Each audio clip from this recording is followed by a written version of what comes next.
কারার ওই লৌহ কপাট ভেঙে ফেল করলে লোপাট। 1800 শতকের শেষ দিকে যখন সারা বাংলা ইংরেজ শাসন অত্যাচারের বিরুদ্ধে গর্জে উঠেছে, তখন ইংরেজরা সেই সমস্ত স্বাধীনতা সংগ্রামীদের শায়েস্তা করার জন্য, শাস্তি দেওয়ার জন্য প্রায় 15 একরেরও বেশি জমি নিয়ে 1906 সালে এই 22 ফুটের লাল উঁচু দেওয়ালে ঘেরা আলিপুর জেল তৈরি করেছিল। বিভিন্ন সময় বিভিন্ন স্বাধীনতা সংগ্রামী যেমন নেতাজি সুভাষচন্দ্র বোস, তারপরে দীনেশ গুপ্ত, জওহরলাল নেহরু, চিত্তরঞ্জন দাস এরা এখানে বন্দী ছিলেন। 2019 সালে এই আলিপুর জেল বা আলিপুর কারেকশনাল হোম, যেটা একসময় খুব বিখ্যাত বা বলতে পারি কুখ্যাত ছিল, সেটি বন্ধ করে দিয়ে এখানকার বন্দীদেরকে অন্য জায়গায় শিফট করে দিয়ে এটি আলিপুর কারেকশনাল হোম থেকে আলিপুর মিউজিয়ামে, আলিপুর জেল মিউজিয়ামে তৈরি করে দেওয়া হয়। 2019 থেকে 2025 অনেকটা দিন হয়ে গেছে, কিন্তু আমাদের এখানে আসার সময় হয়নি। তো আজকে সময় সুযোগ করে চলে এসেছি আজকে এই আলিপুর জেল মিউজিয়াম ঘুরতে, আর আমাদের সাথে সাথে তোমাদেরকেও ঘোরাবো। Welcome back to our channel the wolf and panda. আমি চন্দ্রিমা, আর ক্যামেরার উপরে দিব্যেন্দু। চল। সবার আগে বলি এই আলিপুর জেল মিউজিয়ামে এসে পৌঁছবে কিভাবে। আমি মেট্রো করে গিয়েছিলাম। নিকটবর্তী মেট্রো স্টেশন হলো যতীন দাস পার্ক। এছাড়াও হাওড়া বা শিয়ালদা স্টেশন থেকে আলিপুর জেল মিউজিয়ামে গাড়ি ছাড়াই যাওয়ার সবচেয়ে ভালো উপায় হলো বাস, আর বাস স্টপ হলো হাজরা মোড়। হাজরা মোড় থেকে মাত্র 2 কিলোমিটারের মধ্যেই রয়েছে এই আলিপুর জেল মিউজিয়াম। এখানে ইচ্ছে করলে হেঁটেও চলে যাওয়া যায় বা অটোতে 10 টাকায় পৌঁছে যেতে পারো এই আলিপুর জেল মিউজিয়াম।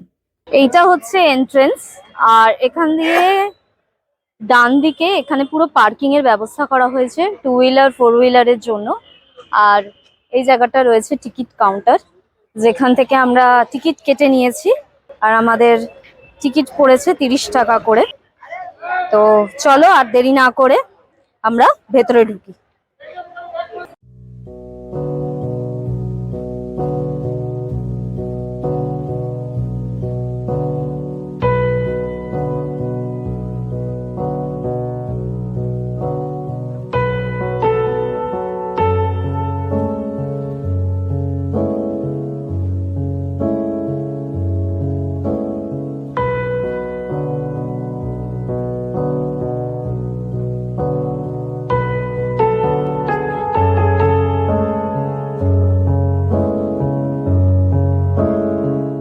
এরকম একটা ম্যাপ রয়েছে যেটা থেকে আমরা ডিরেকশন গুলো বুঝতে পারছি। তো এইদিকে রয়েছে ফাঁসির মঞ্চ, আর সামনে সোজা গেলে পড়ছে ওয়াচ টাওয়ার। এখানে টয়লেটেরও ব্যবস্থা রয়েছে, আর এন্ট্রেন্সের আগে এখানে ক্লকরুমেরও ব্যবস্থা রয়েছে। তো ব্যাগপত্রগুলো এখানে রাখা যাবে। ফুল ম্যাপটা এখানে দিয়ে দেওয়া হয়েছে, সেই অনুযায়ী যেতেও সুবিধা হবে। চলো। Hello hello.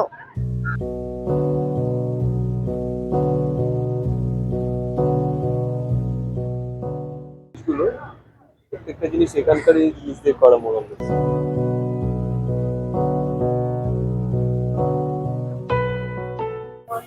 এখানে নেতাজি সেল, নেহেরু সেল এগুলো রয়েছে, এখানে ওনাদের রাখা হয়েছিল।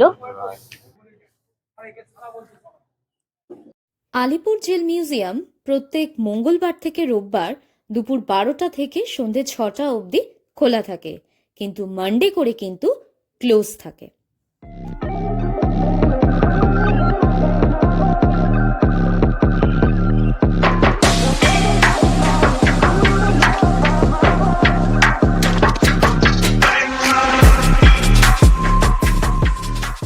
এইটুকু ঘর, আর এই ঘরের মধ্যেই বাথরুম, টয়লেট সবকিছু করতে হতো। খাওয়া দাওয়াও এখানেই হতো।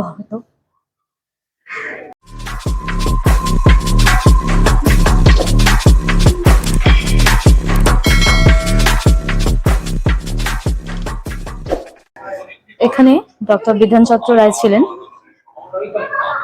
যিনি আমাদের পশ্চিমবঙ্গের দ্বিতীয় মুখ্যমন্ত্রী হয়েছিলেন। 1930 সালে কংগ্রেস ওয়ার্কিং কমিটিকে বেআইনি বলে ঘোষণা করা হয় এবং কমিটির অন্যান্য সদস্যের সাথে ডক্টর রায়কেও কারাগারে আটক করা হয়।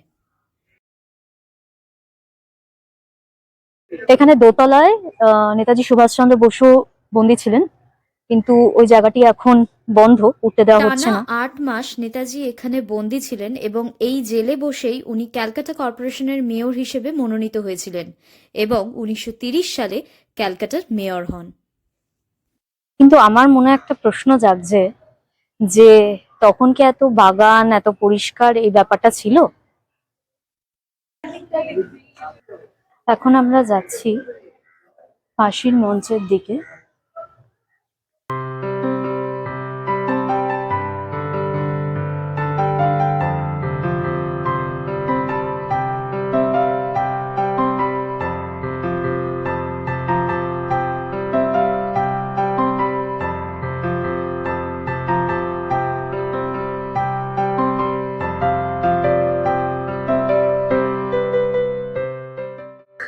আলিপুর জেলের এটি ছিল ফাঁসির মঞ্চ।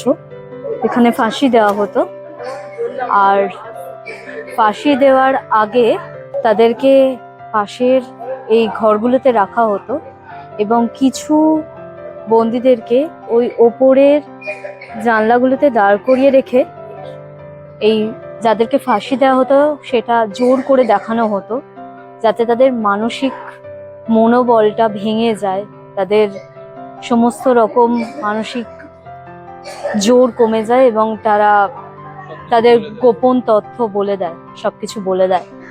এভাবে মানসিক টর্চার করা হতো। এখানে প্রথম কাকে ফাঁসি দেওয়া হয়েছিল? কানাইলাল দত্ত 1908।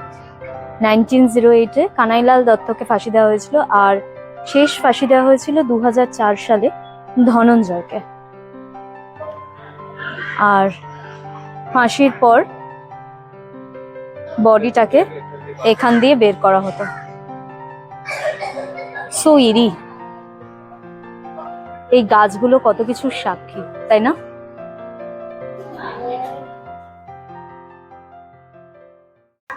ময়না তদন্ত রুম, অটোপসি রুম, এবং এখানে পোস্টমর্টেম হতো। এখানে পোস্টমর্টম হতো। এখানে যাতে রক্ত, জল এগুলো ধোয়া যায় তার জন্য এখানে ড্রেনেজ সিস্টেমও করা আছে, আর এই সেই বেড। এখানে সব ধুতো নিজেরা হাত। এটি ছিল কন্ডেমনেশন রুম। এখানে রেখে দেওয়া হতো কয়েদিদেরকে ফাঁসি দেওয়ার আগে, এবং এখান থেকেই তাদেরকে শেষ ইচ্ছে পূরণ করা হতো। তারা যে শেষ ইচ্ছাটা তারা চাইছে, কখনো সেটা শেষ খাবার বা এরকম কিছু। আর এই ঘরটিতে দীনেশ গুপ্ত ছিলেন ফাঁসি দেওয়ার আগে।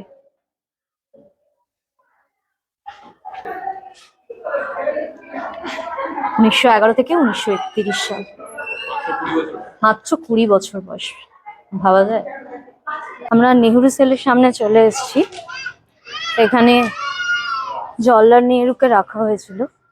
1934 সালের ফেব্রুয়ারি মাস থেকে মে মাস অবধি জওহরলাল নেহরু আইন অমান্য আন্দোলনে অংশ নেওয়ার জন্য ব্রিটিশ সরকারের দ্বারা এই আলিপুর জেলে বন্দী ছিলেন 80 দিনের জন্য।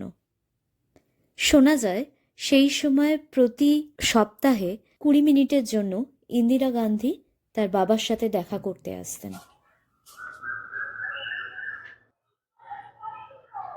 আর এটি ছিল একটি গুদাম ঘর। এখানে বন্দীদের নিত্য প্রয়োজনীয় সমস্ত রসদ রাখা থাকতো। এবার এগিয়ে যাচ্ছি আমরা ওই যে ওই মেয়েটা ওয়াচ বলছিল টাওয়ারের দিকে।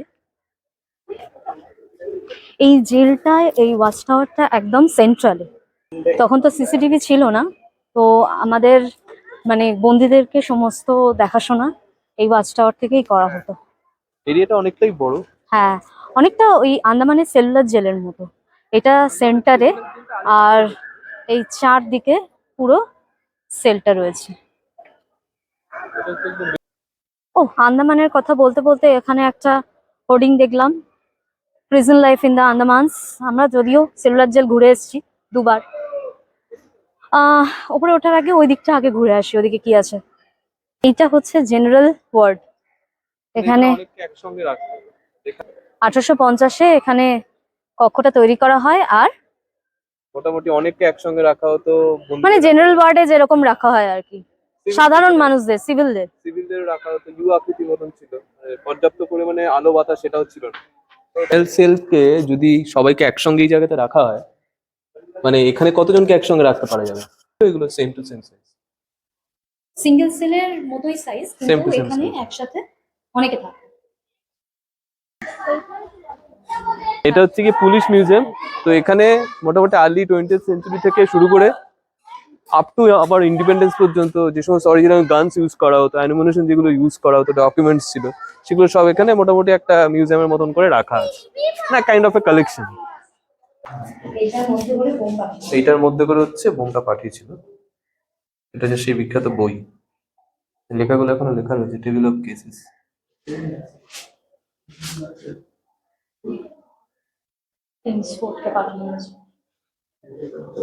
ঢাকা ষড়যন্ত্র মামলার যা যে জিনিসপত্র মোটামুটি ইউজ করা হয়েছিল সবকিছুর মধ্যে রয়েছে। এখানে গানস গুলো একবার দেখ, স্পেশালি এইটা যদি তুমি দেখো, তাতে বোধহয় একটা বন্দুক, একটা গুলি বেরোতো। বেসিক্যালি এটা কোল্ড রিভলভার। এটা দিস ইজ 5 চেম্বার। এখানে সমস্ত বন্দুকের কালেকশন গুলো রয়েছে।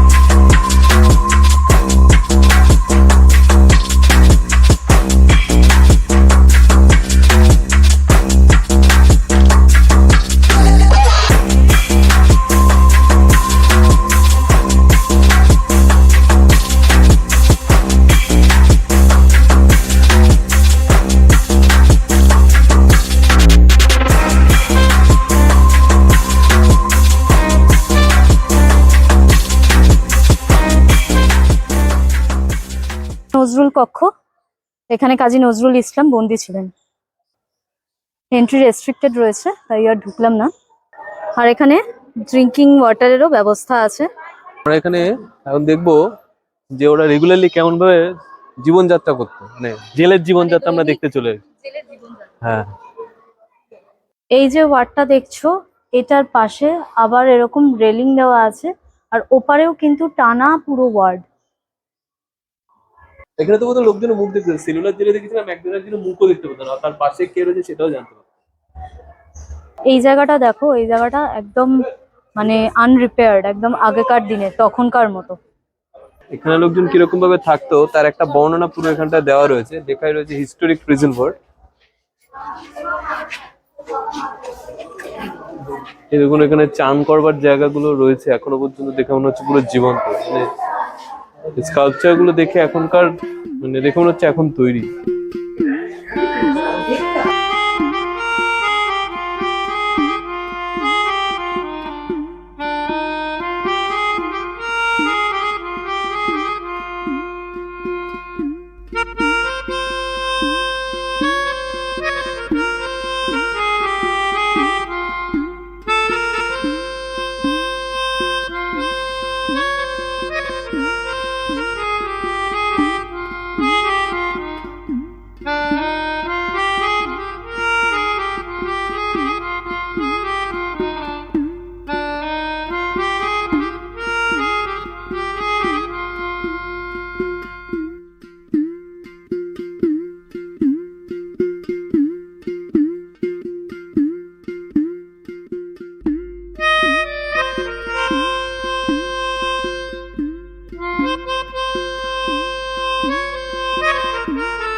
দেখতে পাচ্ছি চুল কাটার জন্য একটা সময় বেঁধে দিত, মানে বসে চুল কাটছে, ওখানে সময় দেখছে কতক্ষণের মধ্যে চুল কাটা হয়।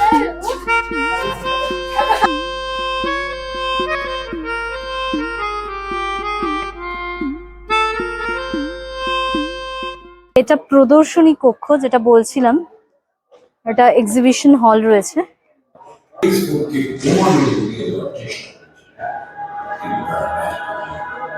ব্রিটিশের হাতে ধরা পড়া দেশপ্রেমিক প্রফুল্ল ক্ষুদিরাম ঘোষ, ব্রিটিশ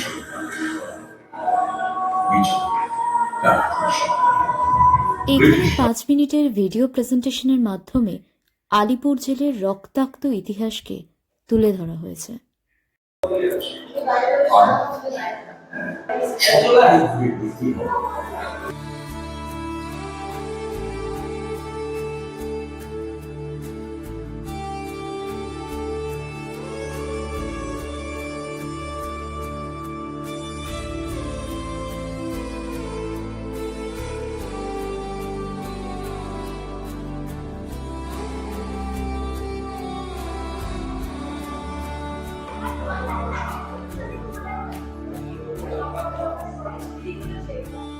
এটা দীনেশ গুপ্ত ব্যবহৃত পিস্তল যেটা ব্যবহার করেছিল তার অনুকরণে এটা বানানো হয়েছে, মডেল একটা। চলো উপরে কি আছে দেখি। জেলটা কিন্তু বেশ বড়, তাই তোমরা যখন আসবে হাতে একটু সময় নিয়ে আসবে। প্রায় 3টে নাগাদ ঢুকেছি আর এখন প্রায় 5টা বাজতে যায়, এখনো কিন্তু আমাদের কমপ্লিট হয়নি। এখানে দীনেশ গুপ্ত সম্বন্ধে পুরো ঘটনাটা একটা কার্টুনের আকারে এখানে দেখানো হয়েছে। তিনি সেই দীনেশ চন্দ্রগুপ্ত, সত্যেন্দ্রনাথ বোস, কানাইলাল দত্ত। এইটা বেশ ভালো, বাচ্চারা এন্টারটেন হবে। ঘুরছিলাম আর ঘুরতে ঘুরতে হঠাৎ চোখে পড়লো নিচে ওখানে খাবারের স্টল রয়েছে ছোটখাটো, যেখান থেকে নানা রকম চা, কফি, স্ন্যাক্স খাওয়া যেতে পারে। নিচে পড়ে যাচ্ছি, আগে বাকিটা দেখি। এটা অ্যাকচুয়ালি একটা অডিটোরিয়াম টাইপের। এই সেলগুলোকে কনভার্ট করেছে এখানে বিভিন্ন সময় বিভিন্ন মানে ফ্রিডম মুভমেন্ট গুলোকে এখানে তুলে ধরা হয়েছে। এটা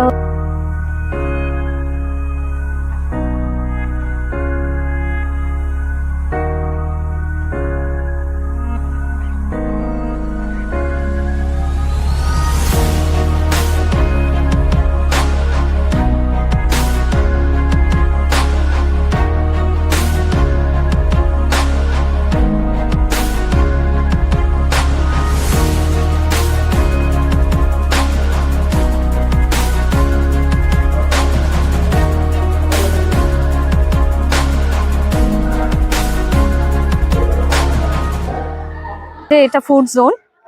ওপর থেকে যেগুলো দেখালাম এখান দিয়ে গেলে পরে ওই স্টল গুলো পড়ে। তবে আমরা আর এদিকে যাব না, এবার আমরা বেরোবো। তো আমাদের আলিপুর জেল মিউজিয়াম ঘোরা কমপ্লিট। আর এখানে লাইট অ্যান্ড সাউন্ড শো হয়, একটা 6টা থেকে হয় আর একটা 7টা থেকে হয়। 100 টাকা করে টিকিট।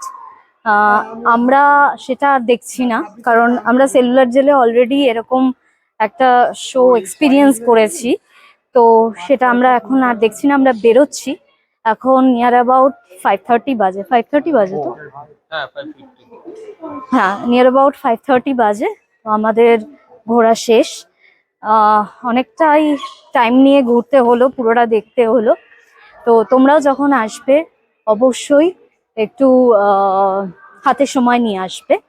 আর এখন আমরা যাব এই আলিপুর জেলের সাথেই একটা কফি হাউসের ব্রাঞ্চ ওপেন হয়েছে, তো সেখানে যাব একটু কফি খাবার অনেক বেশ ভালো, কফিটাও ভালো, খাবারও ভালো।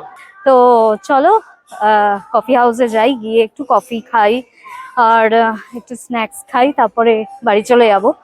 তো আশা করি ভিডিওটা তোমাদের ভালো লেগেছে, কিছুটা ইনফরমেশন দিতে পেরেছি আর বাকিটা আমাদের এক্সপিরিয়েন্স তোমাদের সাথে শেয়ার করেছি। ভিডিওটা ভালো লাগলে লাইক, শেয়ার আর কমেন্ট করো। আর নতুন যদি হও তাহলে প্লিজ ডু সাবস্ক্রাইব। অ্যান্ড দেখা হচ্ছে আবার একটা পরের ভিডিওতে। টাটা।